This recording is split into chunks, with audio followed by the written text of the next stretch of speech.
Hello friends, welcome to my channel PCS with Chauhan. Guys, मेरा नाम है कीरत चौहान। तो दोस्तों, आज बहुत दिन बाद सोचा कि कैमरा ऑन कर लिया जाए, तो जो सब्सक्राइबर्स हैं या जो पढ़ रहे हैं मेरे साथ, तो वो लोग भी देखते रहे साथ में। ठीक है, पहले मेरी वीडियोस आती थी, कैमरा ऑन रहता था। चलिए, तो बात यहाँ ये है कि हम करने जा रहे हैं भारतीय इतिहास कर रहे हैं, मतलब तो भारतीय इतिहास की घटना चक्र वाली सीरीज हमारी चल रही है, मतलब घटना चक्र की सीरीज हमारी चल रही है। तो गाइस, अगर मैं फिर से बताना चाहूँगी कि आप लोगों को घटना चक्र पढ़नी है, यानी कि किसी भी सब्जेक्ट की घटना चक्र अगर आपको देखनी है, तो आप जो मेरे चैनल की प्लेलिस्ट में जाके देख सकते हैं। आपको ऑलमोस्ट सारी मिल जाएगी, 80% बुक्स सब्जेक्ट कवर हो चुके हैं। चलिए, यहाँ हम बात कर रहे थे मध्यकालीन भारतीय इतिहास की, यानी कि मेडिवल इंडियन हिस्ट्री की बात कर रहे हैं। तो गाइस, यहाँ पे चैप्टर नंबर 15 चल रहा है हमारा। ठीक है, यानी कि हम बात कर रहे हैं मुगल वंश की दिल्ली सल्तनत, यानी कि दिल्ली सल्तनत हमने कर ली है, और दिल्ली डायनेस्टी तो दिल्ली सल्तनत हम कर चुके हैं। उसके बाद है मुगल वंश। मुगल वंश में हमारा देखिए, बाबर हमने कर लिया, हुमायूं शेर शाह करा, उसके बाद अभी हमारा चल रहा है अकबर। ठीक है ना, तो अकबर जो है ना थोड़ा सा बड़ा है, इसलिए पार्ट में आ गया, पार्ट 1 पार्ट 2 में आएगा, 2 पार्ट में कंप्लीट हो जाएगा। तो गई यहाँ पे चलिए, हो गई इतनी बात। तो गई, अगर आपको मेरी वीडियो पसंद आए तो वीडियो को लाइक कर लीजिएगा, चैनल को सब्सक्राइब नहीं किया है तो कर लीजिएगा, कमेंट करके जरूर बताइएगा कि आपको वीडियो कैसी लगी, और अगर कोई सजेशन है आपकी तरफ से तो जरूर दीजिएगा। और अभी तक चैनल को सब्सक्राइब नहीं किया है दोस्तों, चैनल को सब्सक्राइब कर लीजिएगा, पीसीएस विद चौहान। चलिए आगे बढ़ जाते हैं अब। तो गाइस, जैसे कि आप लोग जानते ही हैं कि जो स्टार्ट करने से पहले मेरा सबसे पहले एम रहता है कि मैं आप लोगों को इंडेक्स दिखा दूं, यानी कि हम लोगों ने क्या कर लिया, कितना अभी करना है, राइट। तो देखिए, हम जो है चैप्टर नंबर 1 से हम करना स्टार्ट किया है, हुमायूं और शेरशाह तक हम कर चुके हैं। अभी जो है चैप्टर नंबर 15 यानी कि अकबर की हम यहाँ पे बात करेंगे, और उसके आगे के भी चैप्टर देख ले, आप लोग आराम से देख सकते हैं कि हमें और कौन कौन से टॉपिक करने हैं। ठीक है, फटाफट ये बुक कंप्लीट करा के फिर देखते हैं नेक्स्ट हमें क्या करना है। ठीक है, चलिए अब स्टार्ट करते हैं हम लोग। तो गाइस, पहले हम लोग करेंगे ना नोट्स, और उसके बाद हम क्या करेंगे, क्वेश्चन आंसर करेंगे। देखते हैं कि इस वीडियो में हम कितना कर पाते हैं, और बाकी क्योंकि 70 से 80 क्वेश्चन है, तो एक पार्ट में तो कंप्लीट करना बड़ा मुश्किल हो जाएगा, मतलब कि वीडियो हो जाएगी लेंदी। चलिए नोट से स्टार्ट करते हैं। अब देखिए यहाँ पे क्या लिखा है, यहाँ लिखा है अकबर का जो जन्म है ना वो कब हुआ है, 15 अक्टूबर 1542 में हुआ है, राइट, यानी कि 1542 में हुआ है। ठीक है, अच्छा, अमरकोट के राजा वीरसाल के महल में हुआ है, मतलब हिंदू राजा के महल में हुआ है, हिंदू याद रखिएगा अकबर के साथ। ठीक है, तो 1542 अमरकोट के राजा वीरसाल, इतना याद रखिएगा। आगे बढ़ते हैं, तो 14 फरवरी 14 फैब 1556 को पंजाब में गुरुदासपुर जिले के निकट क्या है, कलानौर नामक स्थान पर बादशाह घोषित किया गया। किसको, अकबर को। अच्छा, तो इस समय उनकी आयु कितनी थी, 14 वर्ष, यानी कि छोटे थे। अच्छा, तो शाह अब्दुल माली ने अकबर के राज्याभिषेक में सम्मिलित होने से इनकार कर दिया। अच्छा, किसने कर दिया इनकार कि हम नहीं होंगे शामिल, तो वो है शाह अब्दुल माली। चलिए आगे बढ़ते हैं। तो हुमायूं इसे तो लिखा है हुमायूं, हुमायूं इसे क्या है, फरजंद पुत्र पुकारता था। ठीक है, इसमें लिखा है बैरम खां, इंपॉर्टेंट नाम। तो बैरम खां अकबर का क्या था, संरक्षक था। क्यों, देखिए अकबर था छोटा बच्चा, अभी 14 साल का, तो उसके साथ एक संरक्षण होना जरूरी था, तो वो है बैरम खां। अच्छा, आगे बढ़ते हैं। तो अब ये लिखा है कि ओके, तो अकबर ने उसे अपना वकील या वजीर नियुक्त किया, तथा उसे खाने खाना की उपाधि से विभूषित, मतलब उस जो बैरम खां को वकील बनाया अकबर ने, ठीक है, वजीर बनाया, और उपाधि याद रखिएगा, खाने खाना, राइट, इंपॉर्टेंट है इसलिए। चलिए आगे बढ़ते हैं। तो इसमें लिखा है अकबर ने सर्वप्रथम कछवाहा राजपूतों से वैवाहिक संबंध स्थापित किया। अकबर ने सोचा यार अपना साम्राज्य, अपनी शक्ति को बढ़ाना है, तो वैवाहिक संबंध के थ्रू हो सकता है, मतलब लोगों को दोस्त बना लो विवाह करके। ओके, तो सबसे पहले इसमें लिखा है कि जो कछवाहा राजपूत है ना, उनके साथ इनने क्या करा, वैवाहिक संबंध स्थापित करने, मतलब स्टार्ट किया। ठीक है, जिस समय अकबर जो है ख्वाजा मोइनुद्दीन चिश्ती की दरगाह की यात्रा हेतु जा रहा था। अब देखिए, ये जो हमने पढ़ा था ना, लाइक भक्ति सूफी, तो सूफी में आपने देखा था एक होता है चिश्ती सिलसिला, राइट। तो भारत में जो इसके संस्थापक कौन बोला गया, ख्वाजा मोइनुद्दीन चिश्ती, राइट। तो ये उनकी दरगाह थी।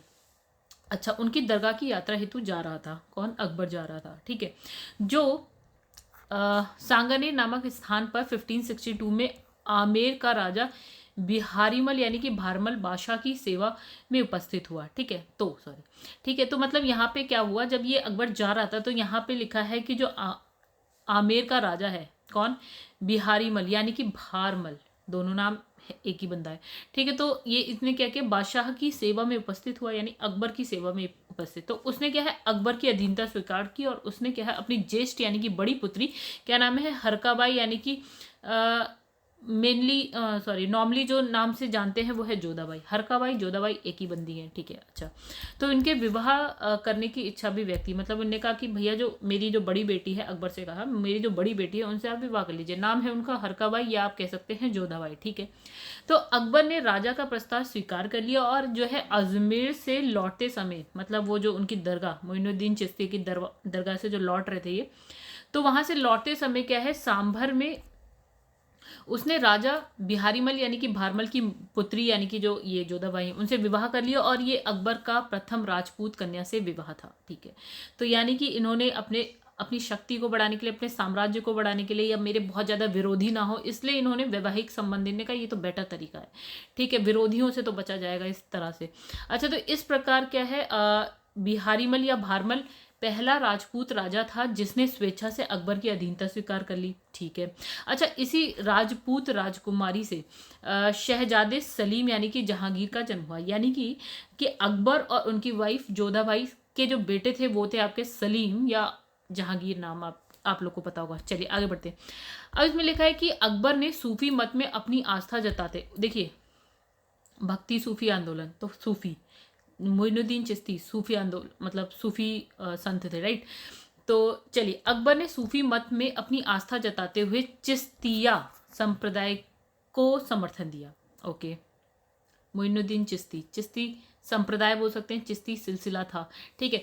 तो इसको समर्थन दिया, तो वह क्या है, ख्वाजा मोइनुद्दीन चिश्ती की अजमेर स्थित जो दरगाह है पर दर्शन करने हेतु अक्सर जाते थे। तो कहानी कुछ नहीं है, वही है। अच्छा, अपनी उदार धार्मिक नीति, अच्छा ये क्या थे, उदार थे अकबर, राइट। हिंदुओं के प्रति कह सकते हैं, धर्म के प्रति भी कह सकते हैं, या किसी भी त्यौहार के प्रति जो हिंदुओं के होते थे, उदार है।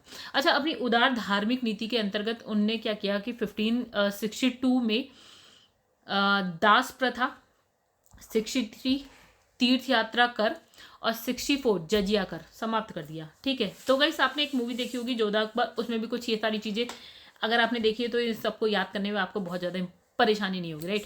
तो अपने सामाजिक सुधार के अंतर्गत उसने यानी कि अकबर ने बाल विवाह, सती प्रथा ये सारे भी रोकने का प्रयत्न किया। अच्छा, उसने यह आज्ञा दी कि, मतलब अकबर ने आज्ञा दी कि आदमी को एक ही स्त्री से विवाह करना चाहिए, और वह तभी दूसरा विवाह कर सकता है जब उसकी पहली पत्नी जो है बंध्या हो, ठीक है।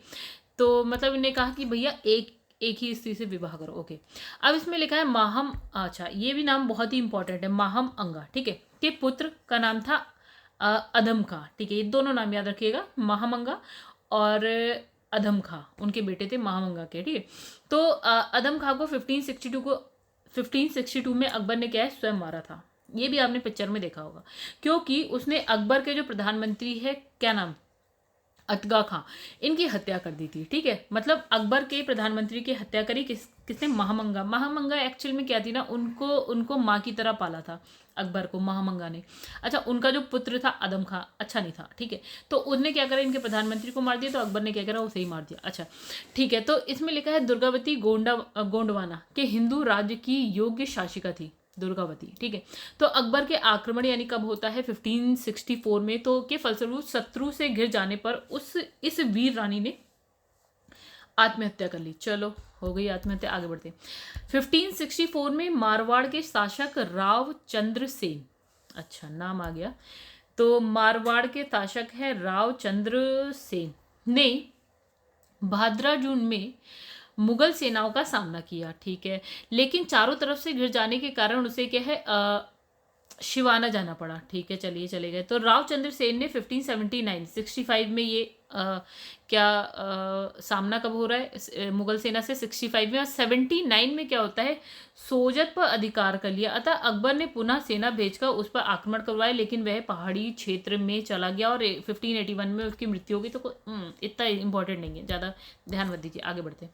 अब यहाँ लिखा है हल्दी घाटी युद्ध के पीछे अकबर का मुख्य उद्देश्य क्या, राणा प्रताप को अपने अधीन करना था। इंपॉर्टेंट बात हो गई, हल्दी घाटी युद्ध, राणा प्रताप, दो नाम, ठीक है, अकबर चाह रहा था ये भी उनके अधीन हो जाए, राणा प्रताप। ओके, तो अकबर ने क्या किया, 1576 में मान सिंह के नेतृत्व में 5000 सैनिकों को राणा प्रताप के विरुद्ध भेजा। मतलब मान सिंह जो बंदा है हिंदू है, अच्छा, इनके नेतृत्व में सेना भेजी। ठीक है, किसके लिए, किसको पकड़ने के लिए, मारने के लिए, जो भी कह सकते हैं, राणा प्रताप को। अच्छा, तो इसमें लिखा है मान सिंह मंडलगढ़ के मार्ग से होता हुआ क्या है, कहा जा रहा है गोगुंडा गढ़ के 14 मील दूर हल्दी घाटी दर्रे के निकट पहुंचा और राणा प्रताप भी मुगल सेना का सामना करने के लिए, मतलब ये कहाँ है, हिसाब किताब ये बता रहा है कि ये हल्दी घाटी के दर्रे के पास पहुंच गए हैं। ठीक है, दोनों लोग, इधर से ये उधर से वो। ठीक है, फलता जो युद्ध हुआ वह हल्दी घाटी युद्ध के नाम से प्रसिद्ध हो गया, जिसमें राणा जो है आपके पराजित हुए और उन्हें अरावली की पहाड़ियों में शरण लेनी पड़ी। मतलब ये ऐसा नहीं है कि मुगल सेना ने पकड़ लिया, वो भाग गए थे और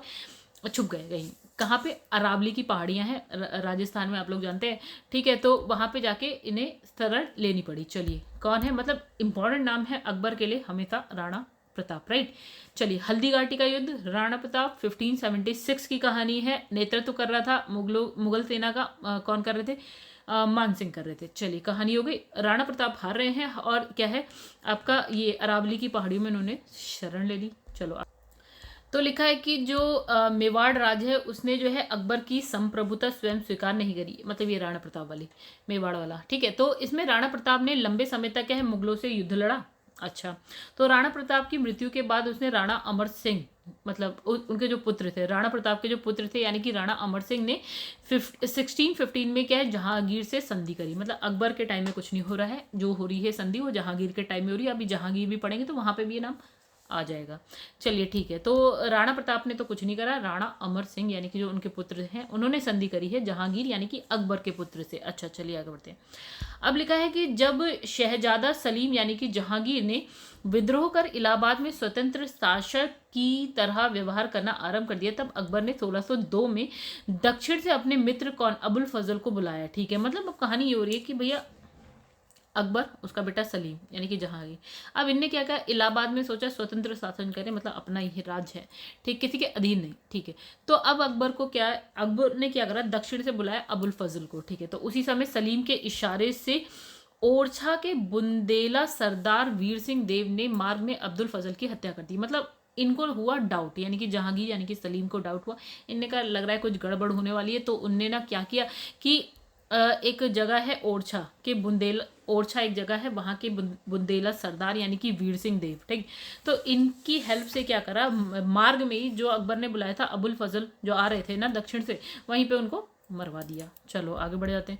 अच्छा, अकबर पहला मुस्लिम शासक था जिसने इस बात का अनुभव किया कि मुगल साम्राज्य की सुदृढ़ता के लिए भारत की बहुसंख्यक हिंदू जनता का सहयोग प्राप्त करना नितांत आवश्यक। मतलब इन्हें कहा भैया अगर राज्य कर रहे रहना है, साम्राज्य को बनाए रखना है, तो हिंदुओं से मित्रता रखनी पड़ेगी। तो उसने क्या है, हिंदू मुस्लिम समुदाय को राष्ट्रीय एकता के सूत्र में बांधने का प्रयास किया। उदार था अकबर। ठीक है, चलिए आगे बढ़ते हैं। तो यहाँ लिखा है मुगल शासन व्यवस्था को स्थापित करने का श्रेय अकबर को जाता है। ये बात हो गई इंपॉर्टेंट सी। ठीक है, तो उसकी जो केंद्रीय शासन व्यवस्था और जो है बादशाह के पद और अधिकारों और कर्तव्यों की व्याख्या, उसके प्रांतीय शासन, उसकी लगान व्यवस्था, उसकी मुद्रा व्यवस्था, उसकी मनसबदारी व्यवस्था आदि सभी को उसके समय में सफलता प्राप्त हुई और वह उसके उत्तराधिकारियों के लिए आधार स्वरूप बनी। मतलब कहानी यह है कि अकबर के टाइम में सब कुछ बहुत अच्छा था। ठीक है, आगे बढ़ते हैं। मतलब उसने सारी व्यवस्था अच्छे से बनाए रखी थी। ठीक है, अकबर एक महान शासक था, यही बात हम बहुत देर से पढ़ रहे हैं। अच्छा, महान शासक था जिसका साम्राज्य अफगानिस्तान से लेकर गोदावरी नदी के किनारे तक विस्तृत था। मतलब आप ये सोचिए ना, अफगानिस्तान से दक्षिण में गोदावरी नदी तक जा रहा है इनका साम्राज्य अकबर का, राइट। तो वह एक धर्मनिरपेक्ष शासक था, संपूर्ण सत्ता उसी में निहित थी। मतलब आप कह सकते हैं कि केंद्रीकृत शासन था, मतलब राजा में सत्ता, राइट। तो अतएव वह प्रसा के फ्रेडरिक महान और प्रसा एक देश, प्रसा का एक बंदा है फ्रेडरिक महान, ठीक है, और इंग्लैंड की रानी एलिजाबेथ की तरह प्रबुद्ध निरंकुश शासक कहा जाता था, जिसके शासनकाल में कानून की दृष्टि में सभी समान है। मतलब ये नहीं है कि उलेमा वर्ग यानी कि जो बड़े लोग हैं वो अलग हिसाब किताब चल रहा है कानून का उनके साथ, ठीक है, नीचे मतलब छोटे लोगों के संग अलग हिसाब किताब या गरीबों के संग अलग, सब समान।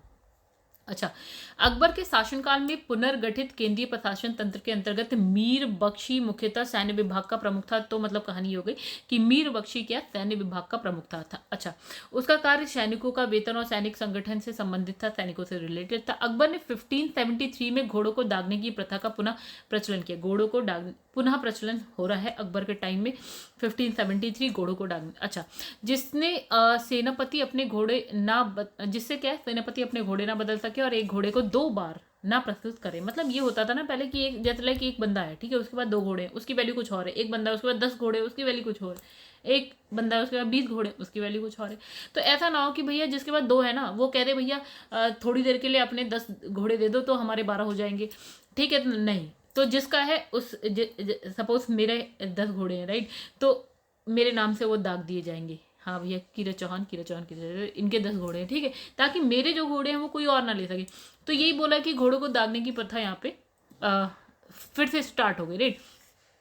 तो 1574-75 में अकबर ने मनसबदारी व्यवस्था के आधार पर सैनिक संगठित किए। तो मनसबदारी व्यवस्था अकबर के टाइम में 1574-75।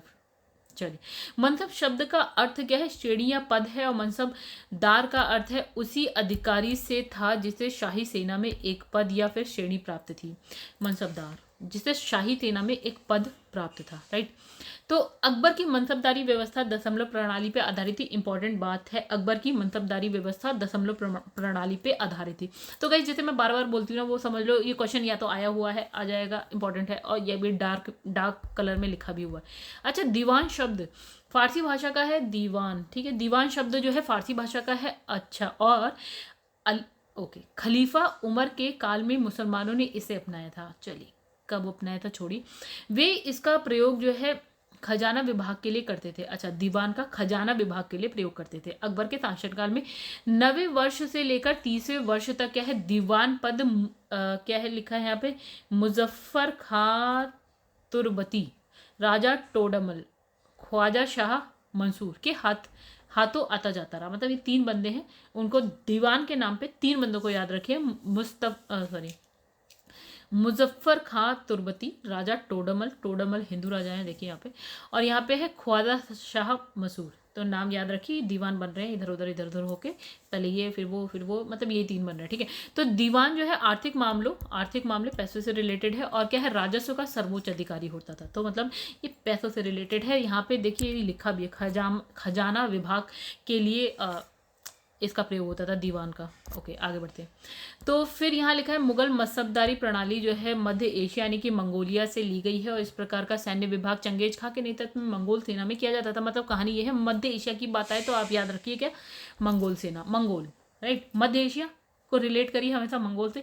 और मंगोल में एक बहुत इंपॉर्टेंट नाम है चंगेज खां, ठीक है, एक ही बात है, ठीक है। तो यहाँ से इन्हें ले लिया, ठीक है, मनसबदारी प्रणाली, ठीक है। आ जाते हैं आगे।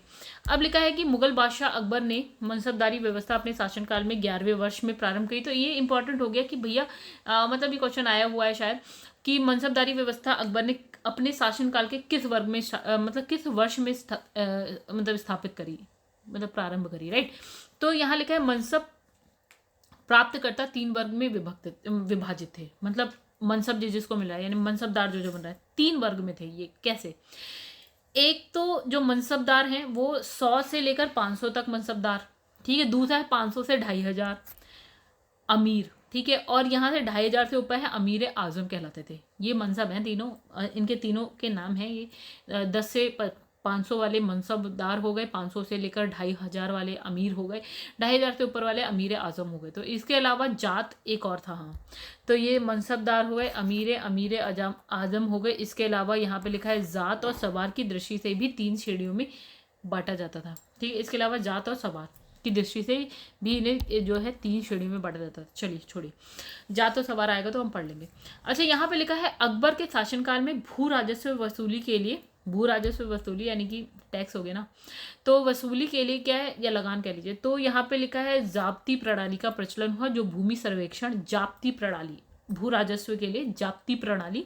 अच्छा, किस आधार, भूमि सर्वेक्षण भू राजस्व निर्धारण के लिए क्या है, दस्तूर उल अमल और जाब्ती खसरे की तैयारी पर आधारित थी।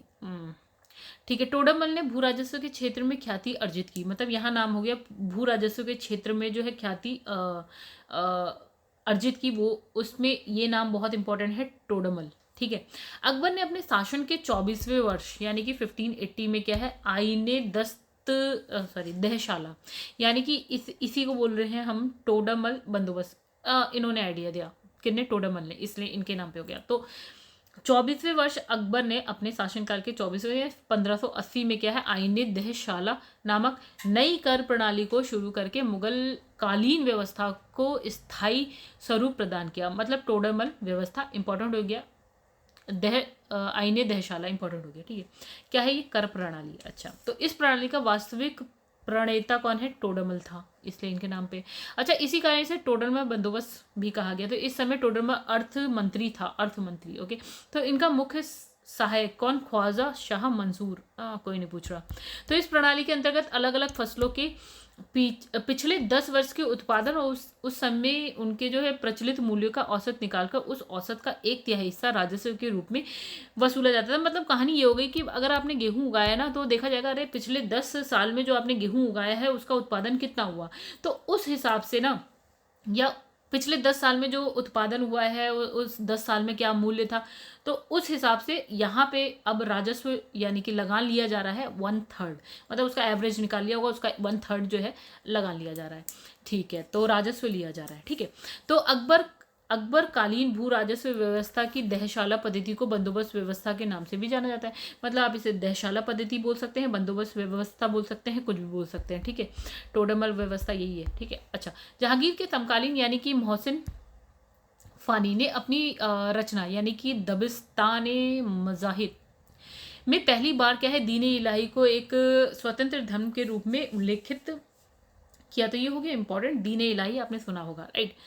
तो मतलब इनने कहा कि जो जहांगीर है ना, जहांगीर के समकालीन यानी कि जब जहांगीर था उसी के टाइम में मोहसिन फानी ने, उनकी रचना थी क्या है, दबिस्तान मज़ाहिब।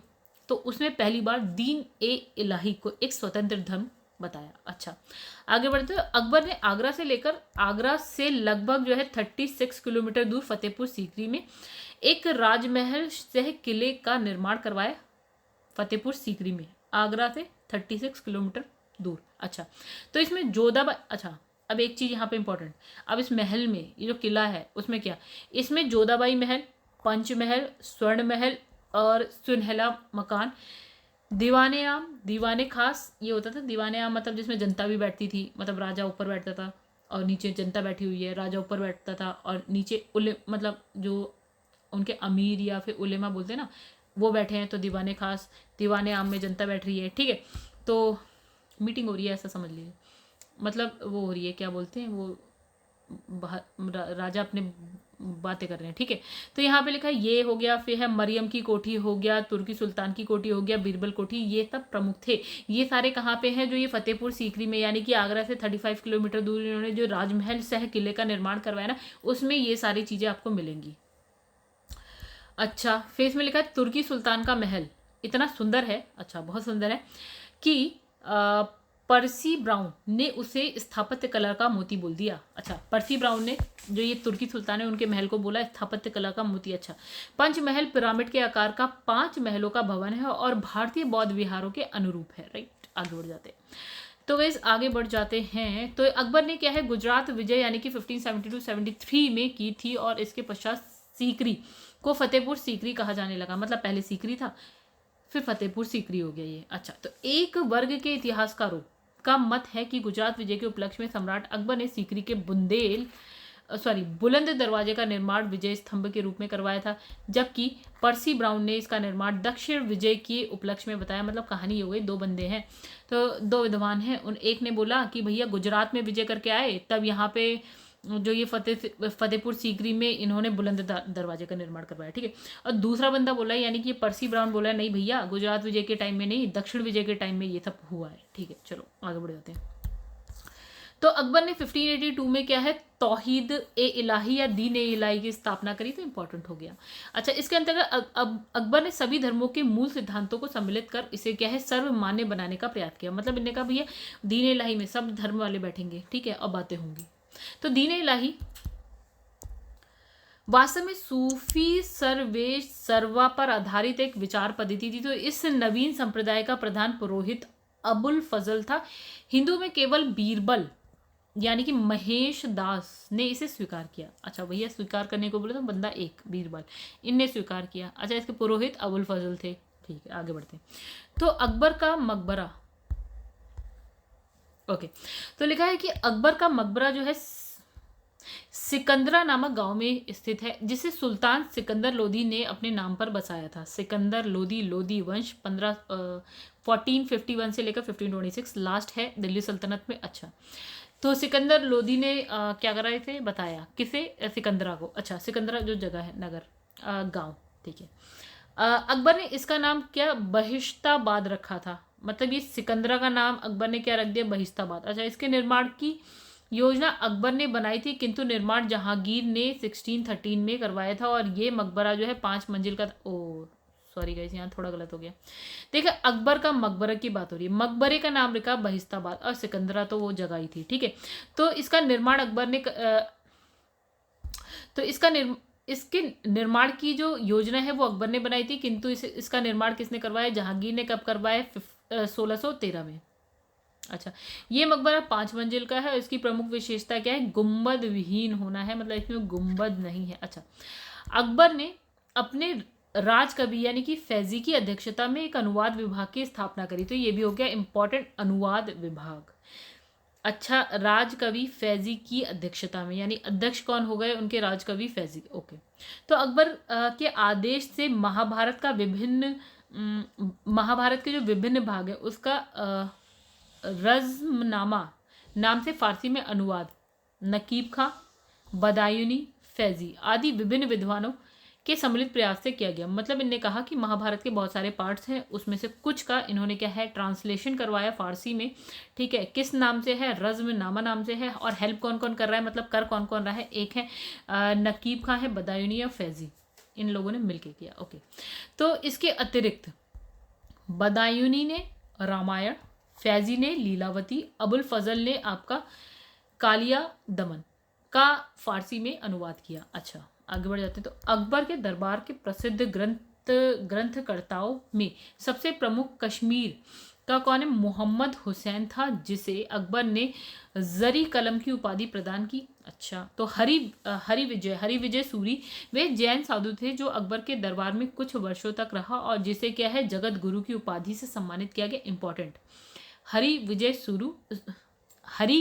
सूरी जगत गुरु। ठीक है, तो इसमें लिखा है मुगल दरबार में एक अन्य विद्वान यानी कि जिन चंद्र सूरी भी रहते थे और जिन्हें युग प्रधान की उपाधि प्रदान की गई। तो दोनों इंपॉर्टेंट है, हरि विजय सूरी जगत गुरु की उपाधि मिल रही है इन्हें, और जिन चंद्र सूरी को युग प्रधान की उपाधि मिली है। तो कई दोनों इंपॉर्टेंट है, याद रखिएगा, क्वेश्चन आया हुआ है।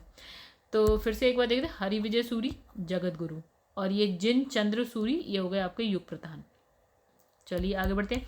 इंग्लैंड की रानी एलिजाबेथ फर्स्ट प्रथम की समकालीन भारतीय राजा अकबर थे। तो ये भी इंपॉर्टेंट हो गया गाइस, भारतीय ये जो अकबर थे, अकबर के टाइम में इंग्लैंड में कौन क्वीन था। ठीक है, तो वो थी आपके एलिजाबेथ प्रथम थी, क्वेश्चन आया हुआ है इसलिए। दिसंबर 1600 में क्या है, ईस्ट इंडिया कंपनी की स्थापना के समय क्या है, इंग्लैंड की रानी एलिजाबेथ थी और भारत में उस समय अकबर। देखिए ईस्ट इंडिया कंपनी 1600, अकबर का शासन 1556 से 1605, तो 1605 से पहले आ गया, तो उस समय हो रहा है। ठीक है, तो एलिजाबेथ प्रथम का शासन 1558 से लेकर 1603, मतलब समकालीन है अकबर और एलिजाबेथ फर्स्ट हो गए प्रथम। मुगलकालीन विद्वान अबुल फजल ने अमेरिका की खोज का उल्लेख किया। ओके, फिर इसमें लिखा है रॉल्फ फिंच फतेहपुर सीकरी और आगरा पहुंचने वाला पहला अंग्रेज व्यापारी था। तो ये बात भी इंपॉर्टेंट हो गई। कौन, रॉल्फ फिंच। ठीक है, फतेहपुर सीकरी पहुंच रहा है पहला अंग्रेज, फतेहपुर सीकरी और आगरा। अभी अंग्रेज पहुंचे नहीं है भारत में, अभी ये मुगल साम्राज्य चल रहा है, उसके बाद अंग्रेज आएंगे। ठीक है, अच्छा, अकबर ने फतेहपुर सीकरी में जो है 1575 में तो अकबर ने फतेहपुर सीकरी में 1575 में इबादत खाने की स्थापना करी, जिसका उद्देश्य क्या है, दार्शनिक और धार्मिक विषयों पर जो है वाद विवाद करना। इनने बहुत सारे लोगों को बिठाया, कहा बातें करो, किस पे, दार्शनिक बातों पे बातें करो और क्या है, धार्मिक विषयों पर बातें करो। तो ये है इबादत खाने में हो रहा है। कब की बात है, 1575 की। तो 1578 में क्या है, इसने सभी धर्मावलंबियों के लिए क्या है, इबादत खाने का द्वार खोल दिया। मतलब पहले ना सब नहीं बैठ रहे थे, हो सकता है पहले सिर्फ मुस्लिम्स बैठ रहे, अभी इन्होंने कहा भैया जितने भी धर्म के लोग हैं ना सबको बिठाया यार, क्योंकि हर एक के धर्म में कुछ ना कुछ है ऐसा बात करने लायक। ठीक है, तो इन्होंने सभी के लिए दरवाज़ा खोला। अच्छा, अकबर ने समस्त, ओके ये हो गया। अकबर ने समस्त धार्मिक मामलों को अपने हाथों में लेने के लिए क्या है 1579 में क्या है मजहरनामा की घोषणा करी। तो अच्छा, ये मजहरनामा अबुल फजल के पिता जो है शेख मुबारक ने तैयार किया था। तो मजहर को स्मिथ और वुल्सले हैग ने अचूक आज्ञा पत्र कहा। अच्छा, मजहर जारी करने के बाद अकबर ने सुल्तान आदिल या फिर इमाम आदिल की उपाधि धारण करी।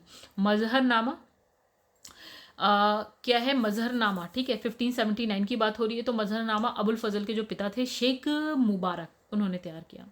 चलो, अचूक आज्ञा पत्र बोला इसे स्मिथ और क्या है वुल्सले हैग ने। ओके, आगे बढ़ जाते हैं। फिर इसमें लगा अकबर स्वयं बसंत, होली, दिवाली जैसे त्योहार त्योहार उत्सवों में भाग लेता था और उसने तुलादान, झरोखा दर्शन आदि हिंदू त्योहारों को भी स्वीकार किया। तो लेनपूल के अनुसार हिंदू राजाओं को एकजुट कर लेना अकबर के समय की सर्वश्रेष्ठ सबसे स्पष्ट जो है विशेषता थी, इन हिंदू राजाओं को एक साथ किया उन्होंने। अच्छा, डॉक्टर R.P. त्रिपाठी के अनुसार अकबर अपने युग की संतान और पिता दोनों था। चलिए गाइस, यहाँ पे क्वेश्चन भी कर लेते हैं थोड़ा बहुत, कितने अभी तो 10 मिनट की और वीडियो आगे बढ़ाते हैं और क्वेश्चन भी कर लेते हैं कुछ, जितने भी क्वेश्चन हो जाए उसके बाद हम नेक्स्ट वीडियो में बाकी के क्वेश्चन कर लेंगे। ठीक है, इसमें लिखा है निम्नलिखित में से किस स्थान पर अकबर को हुमायूं की मृत्यु की सूचना मिलने पर क्या है राजगद्दी पर बैठना पड़ा। अच्छा, कहाँ पर बैठा है, यहाँ पे इसमें लिखा है कि कालानौर में। कितने साल पे, 14 साल का जब था। अच्छा, यहाँ लिखा है हुमायूं की मृत्यु के अवसर पर अकबर जो है पंजाब में सिकंदर सूर को समाप्त करने में संलिप्त था। ठीक है, गया हुआ था पंजाब। अच्छा, तो उस समय उस अवसर पर क्या है बैरम खां उसके संरक्षक के रूप में कार्य कर रहा था। तो हुमायूं की मृत्यु के इनके जो पापा हैं, हुमायूं की मृत्यु की सूचना मिलने पर क्या हुआ, पंजाब में गुरदासपुर जिले के निकट क्या है कलानौर नामक स्थान पर 14 फरवरी 1556 को अकबर को मुगल बादशाह घोषित कर दिया गया। उस समय इनकी जो आयु थी वो थी आपकी 14 वर्ष। चलिए आगे बढ़ जाते हैं। अब लिखा है हल्दीघाटी के युद्ध के पीछे अकबर का मुख्य उद्देश्य क्या था। पहला, राणा प्रताप को अपने अधीन करना। भैया राणा प्रताप होना नहीं चाह रहे थे और भाग रहे थे।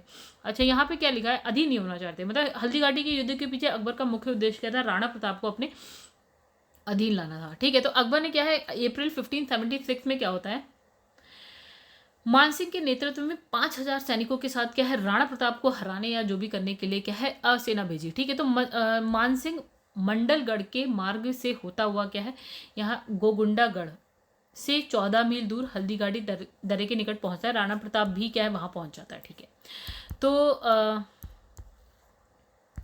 अच्छा, फलतः क्या होता है कि युद्ध हुआ और हल्दीघाटी के युद्ध, मतलब ये जो युद्ध है हल्दीघाटी के युद्ध के नाम से जाना गया। और इसमें क्या होता है राणा प्रताप पराजित हो जाते हैं और इन्हें अरावली की पहाड़ियों में शरण लेनी पड़ती है।